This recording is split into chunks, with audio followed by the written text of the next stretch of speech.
పలమనేరు మాజీ MLA వెంకటేగౌడ్పై cheating case నమోదైంది. పలమనేరు మండలం మాదిగబండ సమీపంలోని జనార్దన్ నాయుడు అనే వ్యక్తికి చెందిన క్వారీలోని వాహనాలను ఈ నెల 6వ తేదీ రాత్రి వెంకటేగౌడ తీసుకెళ్లిపోయారంటూ పోలీసులకు ఫిర్యాదు చేశారు.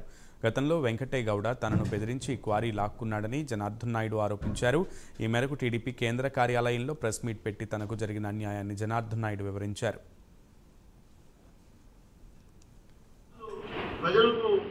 ఏమైనా మంచి చేస్తారనేది కూడా మనం ప్రజలకు తోడుగా ఉంటూ ఎక్కడ ప్రజలకు ఇబ్బంది కలగకుండా మనం అందరం కూడా అండగా ఉండాల్సినటువంటి బాధ్యత మళ్ళీ మన అందరి మీద ఉంది అని కూడా మీకు మళ్ళీ గుర్తు చేస్తూ మీకు బాధ్యతలు పెడతా ఉన్నాను.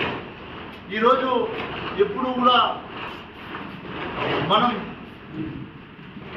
గెలిస్తేనే వీరులు, ఓటమి పాలైతే ప్రజలకు దూరంగా ఉండాలి అనుకునే భావాన్ని మీరు పూర్తిగా మీ మనసులో నుంచి తీసేసి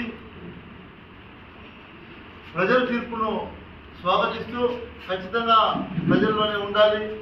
ఎవరైతే ఈ పలమనేరు నియోజకవర్గంలో ఈ ఎన్నికల్లో కృషి చేశారో వారందరికీ ఒకటే తెలియజేస్తున్నా, రాజకీయాల్లో ఇవన్నీ కూడా సర్వసాధారణంగా జరిగేటువంటి సంఘటనలు.